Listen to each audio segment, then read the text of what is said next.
Despite the widespread panic, the city escaped the first 3 deadly pyroclastic flows as they headed west into the town of Herculaneum. But as dawn broke, Pompeii's luck ran out. The 4th pyroclastic flow headed southeastwards towards Pompeii.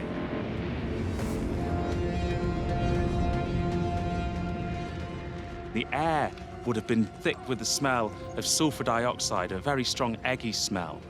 And if they thought the ash and pumice raining on their roofs was bad, this was something else entirely. Anybody who was still alive and not been killed by a collapsing roof would have seen almost like a cloud coming down the volcano towards them. It would have been almost imperceptible. It was so far away how fast-moving it was. As the superheated avalanche crashed into the city, it killed and buried everything in its path. Today, we can see evidence of the power and ferocity of these deadly pyroclastic flows. These rocks here do tell us an important part of the story of the eruption. In the lower part of this exposure of rock, we're seeing these pumice-rich ash deposits from the volcano during the earlier phase of the eruption. But here we have quite a different rock type. This rock here has these really obvious lines, these sub-horizontal lines within it, called lamination. And they form by fast-moving flows, so flows that are moving so fast that you can't build ripples or little dunes. You actually just flatten the sediments out. And these rocks were deposited by one of these pyroclastic flows. And it's haunting to think that a seemingly inconsequential 1 meter thick package of rock caused such chaos and death. Because even if you were able to climb out of this lower package of ash, I'd have been up to my chest and my head would have been sticking out of it.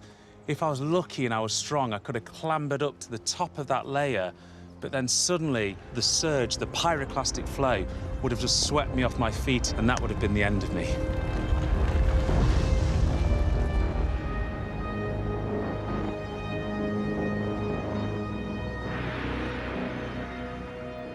In the 1960s, archaeologists found a group of individuals buried in the ash. Discovered close to the southern gate, today we know them as the fugitives. What's really interesting about the fugitives is we know from where they were found that they had been hiding for hours and hours as the pumice and ash piled up.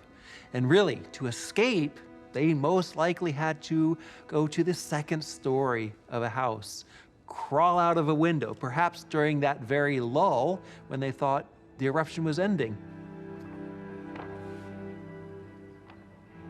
But the fugitives didn't make it. And today we can only imagine their story.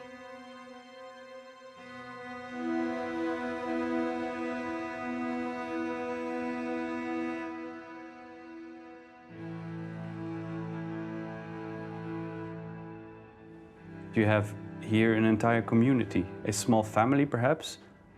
They're older people, they're younger people. There is somebody who was a little over a year old who would not have been able to walk, who would have been carried. They grouped.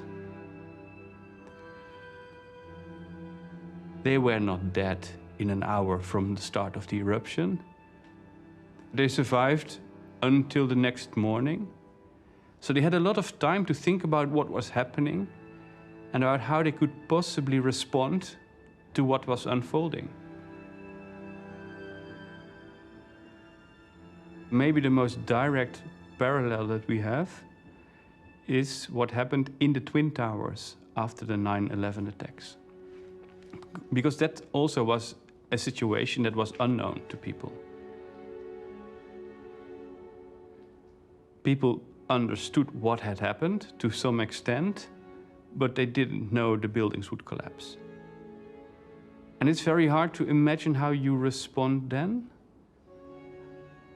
So some people immediately started to find their way to safety, maybe up to half, but the other half did not. And there's at least a third of all people who waited more than 5 minutes. And we know of one group of about 16 people in one of the towers.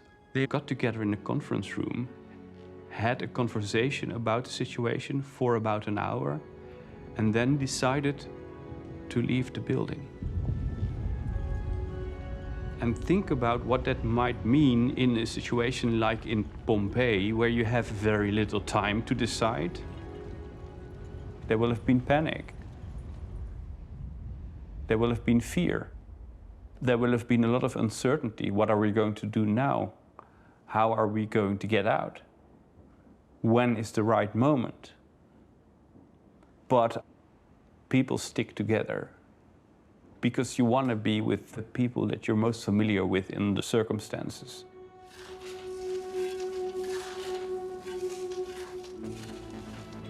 I think what this teaches us about us as human beings is that we are fundamentally social beings, and we are fundamentally beings who are rooted in familiarities.